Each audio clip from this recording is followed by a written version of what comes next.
Hello dear student, तो हम लोग पढ़ रहे हैं अभी अलजेब्रा ऑफ स्टेटमेंट्स।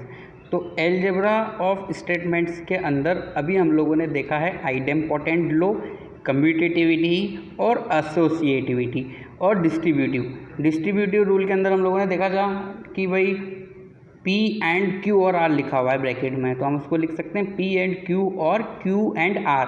अब हम लोग आगे बढ़ते हैं इसी के अंदर। तो नेक्स्ट हम लोग पढ़ेंगे De Morgan's law. De Morgan law, जिस तरीके से सेट के अंदर डी मॉर्गन लो था, वैसे के वैसे ही same to same mathematical reasoning के अंदर भी है। और ये हम पहले भी डिस्कस कर चुके हैं, प्रूव भी कर चुके हैं, बट फिर भी हम लोग देख लेते हैं क्योंकि ये अलजेब्रा के अंदर ही आता है। तो अगर ऐसा लिखा हो negation of P and Q, तो हम उसको क्या लिख सकते हैं, नेगेशन ऑफ P और नेगेशन और Q। ये बिल्कुल वैसे ही है जैसे कि A यूनियन B, दो सेट का यूनियन का डैश लिखा हो या कॉम्प्लीमेंट लिखा हो, तो हम उसको कैसे लिखते थे, A का कॉम्प्लीमेंट इंटरसेक्शन B का कॉम्प्लीमेंट। कॉम्प्लीमेंट भी लिख सकते हैं, डैश भी लिख सकते हैं। Similarly next De Morgan law क्या रहेगा इंटरसेक्शन के लिए, P और Q का नेगेशन है, तो हम उसको क्या लिख सकते हैं, negation of P and negation of Q, ऐसा हम लोग लिख सकते हैं। तो ये बिल्कुल वैसे ही हो गया जैसे A इंटरसेक्शन B का होल डैश है, तो उसको हम लोग क्या लिख सकते हैं, A का डैश यूनियन B का डैश। तो अगर हम ये रूल देखें तो सेट के अंदर हम लोगों ने जो डी मॉर्गन्स लॉ देखा था, उसको प्रूव किया था, वही यहाँ पे डी मॉर्गन्स लॉ है। बट वहाँ पे जो सेट थे वो काम यहाँ पे स्टेटमेंट कर रहा है, और जो वहाँ पे यूनियन और इंटरसेक्शन था उसकी जगह यहाँ पे क्या है, एंड और, दो मैथमेटिकल कनेक्टिव्स हैं जो यहाँ पे यूज़ हम लोग कर सकते हैं। अब हम लोग नेक्स्ट पढ़ेंगे इन्वोल्यूटरी लॉ, या इन्वोल्यूशन लॉ भी बोलते हैं इसको हम लोग, इन्वोल्यूशन लॉज, या फिर इसको बोल सकते हैं हम लोग डबल नेगेशन भी बोल सकते हैं। क्या बोल सकते हैं, डबल नेगेशन। वैसे तो हम लोगों ने इसका यूज़ किया ही है, बट यहाँ पे प्रॉपर्टीज़ देख रहे हैं तो इसके लिए यहाँ पे हम लोग इसको देख लेते हैं। जैसे कि मान लो P है, P की ट्रूथ टेबल क्या क्या हो सकती है, TF। अगर मैं नेगेशन ऑफ P करूँगा तो मुझे क्या मिलेगा, FT। अब एक काम करो, इसका भी नेगेशन करो, इसका भी नेगेशन का मतलब नेगेशन ऑफ P करेंगे। तो अगर F है तो उसकी जगह क्या लिखेंगे, T, और T की जगह क्या लिखेंगे, F। और हम देखते हैं कि ये दोनों सेम हो जाते हैं, तो इसका मतलब हम क्या जानते हैं, हम P का अगर डबल नेगेशन करते हैं तो हमें और कुछ नहीं, P वापस से मिल जाएगा। ओके, तो नेक्स्ट आगे बढ़ते हैं हम लोग आइडेंटिटी रूल। ये थोड़ा इम्पोर्टेंट है, समझने वाला है, मतलब याद नहीं करना है, रटना नहीं है, उसको समझ लेना अभी। Identity laws. अब आइडेंटिटी लॉज के अंदर जो है वो क्या क्या हैं और कैसे कैसे अप्लाई होता है, तो सबसे पहला हम लोग देखेंगे फर्स्ट, अगर P एंड ट्रू लिखा हुआ है, P कुछ भी हो। अब देखो थोड़ा इमेजिन करो, मान लो ये ट्रू है, तो ट्रू एंड ट्रू आंसर क्या आना चाहिए, ट्रू आना चाहिए। ओके, मान लो P फॉल्स है, तो फॉल्स एंड ट्रू आंसर क्या होना चाहिए, फॉल्स। तो देखो यहाँ पे हो क्या रहा है, हम जो P मान रहे हैं ना वही आंसर आ रहा है, तो इसका आंसर होता है P। अगेन वापस से समझो इस बात को, देखो P ट्रू है, ट्रू एंड ट्रू क्या आएगा, ट्रू ही आएगा। मान लो P फॉल्स है, तो P एंड ट्रू आंसर क्या आएगा, फॉल्स। तो इसका मतलब P ही आ रहा है ना, और तो कुछ आ ही नहीं सकता। इसी तरीके से हम लोग सेकंड रिजल्ट देख सकते हैं कि अगर हम P का T के साथ और करें तो यहाँ पे तो कुछ सोचने की ज़रूरत ही नहीं है। अगर एक भी T दिख जाता है ना और में, तो हमारा आंसर ट्रू ही आता है, तो आंसर क्या आएगा, ट्रू। इसी तरीके से हम लोगों ने जैसे ये एंड के लिए किया है, वैसा और के लिए देख लेते हैं कि सपोज़ करो P और ट्रू। अब सपोज़ करो P ट्रू है तो आंसर ट्रू आएगा। P ये, अच्छा ये तो ऊपर लिखा है जो ये हो गया ना, ओके। तो ये तो अब हम लोग है ना ऐसा करते हैं, फॉल्स ले लेते हैं, ये ट्रू की जगह अब हम लोग क्या ले लेते हैं, फॉल्स। तो P और फॉल्स ले लेते हैं। अब देखो P अगर ट्रू है तो आंसर ट्रू आएगा, क्योंकि T और F आंसर T आएगा। अगर मान लो ये F है तो F और F आंसर F आएगा, तो इसका मतलब आंसर क्या आएगा, P ही आएगा। अब फोर्थ प्रॉपर्टी हम लोग प्रॉपर्टी नंबर फर्स्ट से बना सकते हैं। जैसे कि मान लो P और F देखा ना हम लोगों ने, अब हम देखेंगे P एंड F। ओके, अब हमें ना कुछ सोचने की ज़रूरत ही नहीं है। जैसा हमें इसमें कुछ सोचने की ज़रूरत नहीं थी, और के अंदर हमें एक टी दिख गया तो आंसर टी ही आएगा, पी कुछ भी हो। वैसे ही एंड के केस में अगर हमें एक भी एफ दिख गया ना तो हमारा आंसर एफ ही आएगा। ओके, तो ये प्रॉपर्टी थी, इसको हम लोग बोलते हैं आइडेंटिटी रूल। अगर इसको तुम टेबल से समझना चाहते हो तो टेबल से समझ सकते हो, उसमें भी कोई प्रॉब्लम नहीं है। तो देखो, मान लो ये P है, अब ये क्या क्या हो सकता है, ये ट्रू हो सकता है, ये फॉल्स हो सकता है। अब है ना, मैं ट्रू लिखूँगा अगले वाले केस में, बस ट्रू ट्रू, और अगले वाले केस में वो फॉल्स लिखूँगा, फॉल्स और फॉल्स ही लिख रहा हूँ। ठीक है, अब है ना, तुम क्या करो, इन दोनों के बीच में एंड लगाओ। क्या लगाओ, एंड, P एंड ट्रू। ठीक है, तो देखो ये दोनों T होने की वजह से यहाँ पे क्या आएगा, T, और ये दोनों FT होने की वजह से यहाँ पे क्या आएगा, F। तो देखो हुआ क्या, ये P आ गया ना वापस, तो ये किसके इक्वल है, ये लॉजिकल इक्विवेलेंट टू किसके है, P के। सेम टू सेम अब हम लोग कर सकते हैं P एंड F। तो ये रहा P, ये रहा F। अब F है तो यहाँ पे तो F ही आएगा, तो इसका मतलब हम इसको किसके लॉजिकल इक्विवेलेंट लिख सकते हैं, F के। तो जिस तरीके से मैंने यहाँ पे दो बातें प्रूव करी है, बाकी बातें भी हम लोग यहाँ पे प्रूव कर सकते हैं। अब हम लोग देख लेते हैं कॉम्प्लीमेंट रूल। जैसा कि अभी हम लोगों ने P का T के साथ और F के साथ और एंड दोनों किए हैं, वैसे ही अब हम लोग जो है नेगेशन ऑफ P के साथ रूल अप्लाई करेंगे। तो अब हम लोग देखने वाले हैं कॉम्प्लीमेंट लॉज। अब कॉम्प्लीमेंट लॉज के अंदर क्या क्या हो सकता है, तो पहला, अगर मैं P का एंड करता हूँ नेगेशन ऑफ P के साथ तो 100% आंसर क्या आएगा, फॉल्स। देखो क्यों, मान लो P ट्रू है तो ये तो फॉल्स आएगा ना। अगर मान लो P फॉल्स है तो नेगेशन ऑफ P क्या आएगा, ट्रू। मतलब ये दोनों अपोजिट है, ये दोनों अपोजिट है, इसका मतलब एक फॉल्स है ही सही। तो एक फॉल्स होने की वजह से एंड के केस में फॉल्स ही आंसर आएगा। तो ये हो गया हमारा फर्स्ट। इसी तरीके से हम लोग सेकंड भी देख सकते हैं। सेकंड के अंदर हम लोग क्या करेंगे, P का और करेंगे नेगेशन ऑफ P के साथ, तो इसमें आंसर 100% ट्रू ही आएगा। क्यों, क्योंकि देखो अगर P ट्रू है तो ये फॉल्स है, अगर P फॉल्स है तो ये ट्रू है, तो एटलीस्ट एक ट्रू तो मिल ही जाएगा ना हमें। एटलीस्ट एक ट्रू मिलने की वजह से हम लोग आंसर क्या लिखेंगे, ट्रू लिख देंगे। ओके, तो ये इतनी सी बात है। और अगली बात तो नहीं पढ़े तब भी सही है, नेगेशन ऑफ ट्रू क्या होगा भाई, फॉल्स होगा। इसी तरीके से अगर हम नेगेशन ऑफ फॉल्स करने चलें तो वो क्या होगा, ट्रू होगा। ये तो सिंपल सी बात है ना। ओके, अब हम लोग देखने वाले हैं इसी के साथ कॉन्ट्रा पॉजिटिव लो। तो ये हम लोगों का कौन से नंबर का था, आई थिंक ये 8 नंबर का था। अब हम लोग 9th नंबर वाला रूल देखने वाले जा रहे हैं। उसे हम लोग बोलते हैं, नाम दिया हुआ है उसका कॉन्ट्रा पॉजिटिव लो। अब कॉन्ट्रा पॉजिटिव लो क्या होता है, तो कॉन्ट्रा पॉजिटिव लो के अकॉर्डिंग P इम्प्लाइज Q को हम लोग ये भी लिख सकते हैं, negation of Q implies negation of P। चलो हम एक बात तो इसके लिए पहले से ही जानते हैं कि P इम्प्लाइज Q को हम लोग क्या लिख सकते हैं, नेगेशन ऑफ P और Q। उसके अलावा हम इसको उल्टा करके भी लिख सकते हैं, बट हम लोगों को क्या करना होगा, नेगेशन का यूज़ करना होगा। अब ये प्रॉपर्टी तो है ना, मतलब बहुत ज़रूरी हो गई कि इसको हमें प्रूव करना चाहिए। ठीक है, तो हम इसका प्रूफ देखते हैं। तो प्रूफ देखने के लिए वही दो हैं यहाँ पे, P और Q, तो P और Q ले लेते हैं। फिर उसके बाद हम लोगों को किसकी भी ज़रूरत पड़ेगी, नेगेशन P की ज़रूरत पड़ेगी और नेगेशन Q की भी ज़रूरत पड़ने वाली है। तो एक काम करता हूँ, इस बार है ना मैं थोड़ा सा तुम्हें अच्छे से समझाने के लिए नेगेशन ऑफ Q पहले लिखता हूँ, negation of Q, negation of P। फिर हम क्या निकालेंगे, P इम्प्लाइज Q की ट्रूथ टेबल देखेंगे। फिर हम लोग देखेंगे negation of Q implies negation of P की ट्रूथ टेबल भी देखेंगे। तो ये जो लास्ट की दो है ना, P इम्प्लाइज Q और negation Q implies negation P, ये दोनों इक्वल होने चाहिए। तो P के लिए केस लिख दो पहले, क्या क्या हो सकता है ये, T T F F T F T F, ये हमने लिखी टोटल पॉसिबिलिटीज़ अगर P और Q दो स्टेटमेंट है तो। अब चलो हम सबसे पहले P इम्प्लाइज Q लिख देते हैं। तो हमें पता है TF होने पर ही फॉल्स आता है, बाकी सभी केस में क्या आता है, ट्रू ट्रू आता है। चलो अब नेगेशन Q लिखते हैं, F है तो T है तो F है तो T। अब नेगेशन P का नंबर है तो ये क्या क्या हो जाएगा, FF T। अब हम लोग लिखने जा रहे हैं negation Q implies negation P। तो नेगेशन Q को ढूंढो, ये रहा, नेगेशन P को ढूंढो।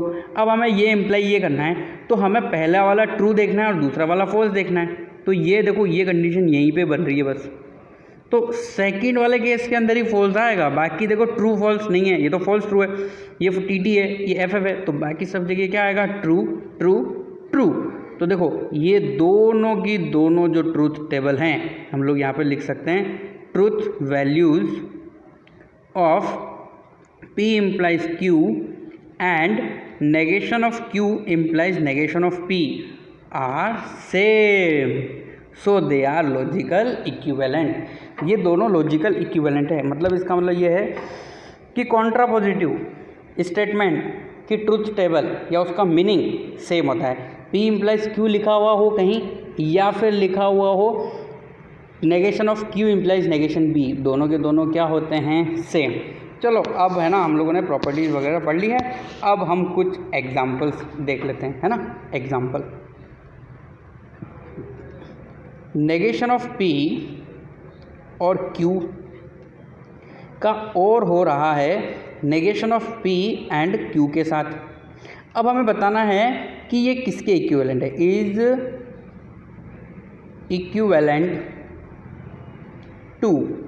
अब ऑप्शंस दिए हुए हैं यहाँ पे हमारे पास क्वेश्चन के अंदर, तो ऑप्शन के अंदर पहला ऑप्शन है P, दूसरा ऑप्शन है नेगेशन P, तीसरा ऑप्शन है Q और फोर्थ ऑप्शन है हमारे पास नेगेशन ऑफ Q। तो देखो सबसे पहले हम लोग क्या रूल यहाँ पे यूज़ करेंगे, यहाँ पे हम लोग जो अभी जो हम लोगों ने मैथमेटिकल रीजनिंग के अंदर जो प्रॉपर्टीज़ पढ़ी है, एक काम करते हैं सबसे पहले उसको यूज़ करके हम ये क्वेश्चन सॉल्व कर लेते हैं, फिर बाद में हम लोग ट्रूथ टेबल से भी इस क्वेश्चन को सॉल्व करेंगे, ठीक है। तो यहाँ पे सबसे पहले जो हमें दिया हुआ है वो देखो क्या है, नेगेशन ऑफ P और Q, ठीक है, और यहाँ पे negation of P and Q। तो एक काम करते हैं यहाँ पे डी मॉर्गन्स लॉ लगा देते हैं सबसे पहले हम लोग।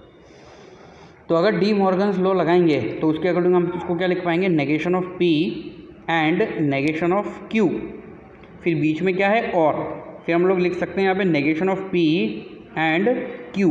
अब तुम्हें ना यहाँ पे ध्यान से देखो, दोनों में नेगेशन P है, दोनों में नेगेशन P है, तो अब हम लोग यहाँ पे डिस्ट्रीब्यूटिव रूल लगा रहे हैं। अब हम लोग यहाँ पे क्या लगाएंगे, डिस्ट्रीब्यूटिव रूल, पर रिवर्स ऑर्डर में लगाएंगे।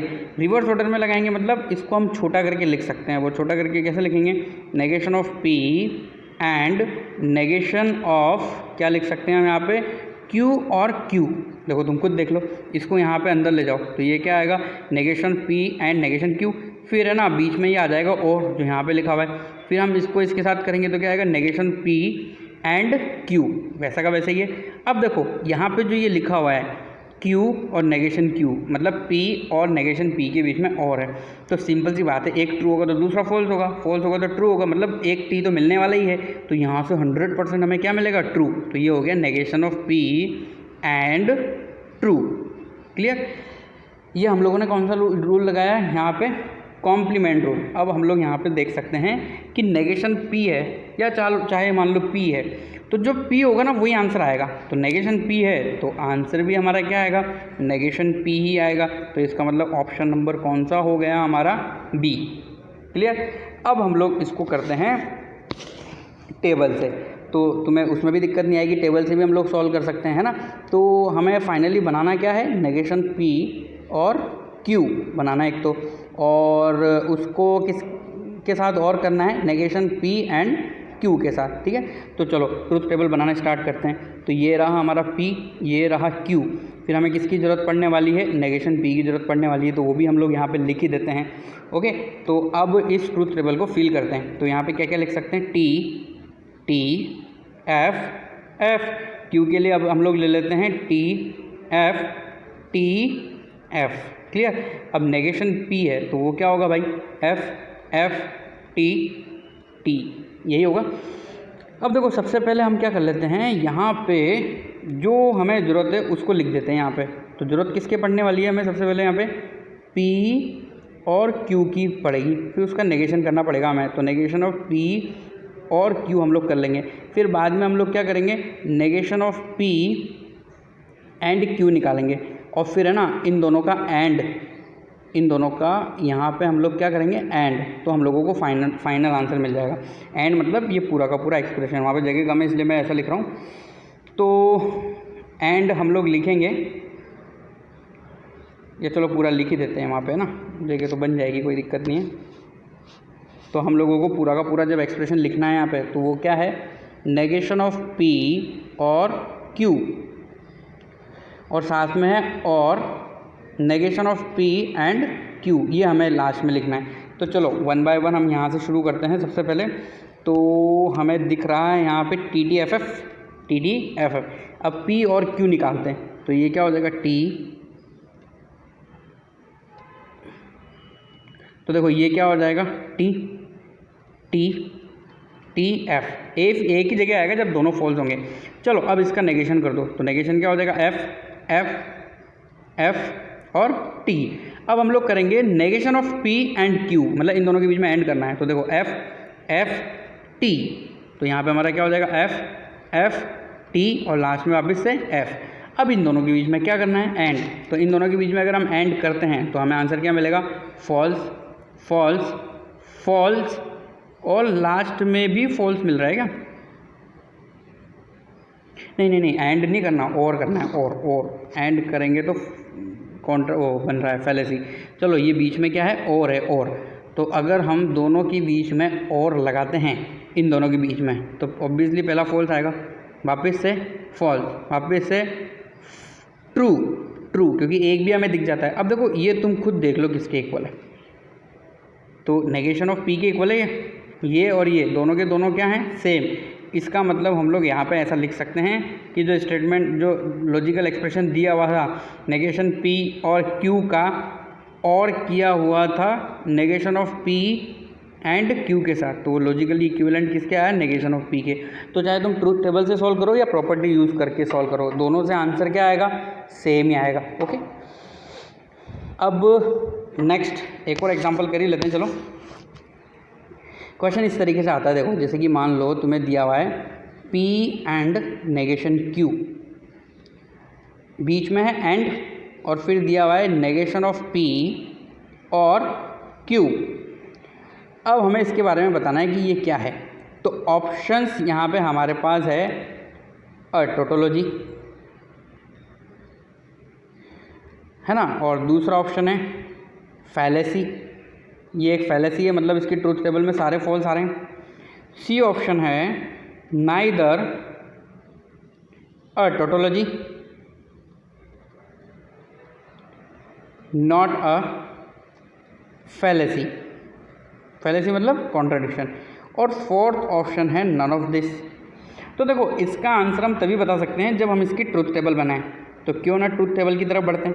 तो ये सबसे पहले हमारा P, फिर उसके बाद Q, फिर हमें यहाँ पे नेगेशन P की भी ज़रूरत पड़ रही है और नेगेशन Q की भी ज़रूरत पड़ रही है, तो वो सब हम यहाँ पे लिख देते हैं पहले। तो ये क्या क्या आएगा, T F, फिर T F। अब P को देख के हम नेगेशन P लिख सकते हैं, वो क्या हो जाएगा FF TT, और नेगेशन Q क्या हो जाएगा FT इस तरीके से। अब सबसे पहले वाले की तरफ बढ़ते हैं। चलो P एंड नेगेशन Q, ये रहा P, ये रहा नेगेशन P, दोनों के बीच में एंड है, तो फर्स्ट में क्या आएगा, फॉल्स, ये तो सारे फॉल्स हो गए भाई। सॉरी मैंने P और नेगेशन P देख लिया, P एंड नेगेशन P, मतलब ये दोनों देखने हैं हमें, ये दोनों, तो इन दोनों के बीच में एंड करते हैं। तो पहले में फॉल्स फिर ट्रू, तो फॉल्स ट्रू, फिर तो फॉल्स ही फॉल्स आएगा क्योंकि दोनों ट्रू एक ही केस में आ रहे हैं और वो सेकंड नंबर का केस है। अब हम लोग सेकंड निकालेंगे, नेगेशन ऑफ P का और करेंगे Q के साथ, तो ये रहा नेगेशन P, ये रहा Q, दोनों में F कहाँ है ढूंढ लो, सेकंड नंबर पे है, तो सेकंड नंबर पे F आएगा, बाकी जगह क्या आ जाएगा, ट्रू आ जाएगा भाई। अब दोनों के बीच में एंड है, तो एंड जो हम लोग करेंगे ये हम निकाल चुके हैं, यहाँ पर है, ये भी हम लोगों ने निकाल लिया, वो यहाँ पर। अब दोनों के बीच में एंड करना है, तो एंड के लिए दोनों ट्रू ढूंढो, ट्रू नहीं है, ट्रू है ही नहीं कहीं भी, तो ये फेल F आएगा। तो इसका मतलब सारे F आगे, इसका मतलब ये फैलेसी है, मतलब ये एक कॉन्ट्राडिक्शन है। तो इसका आंसर क्या हो गया, ऑप्शन नंबर B। क्लियर।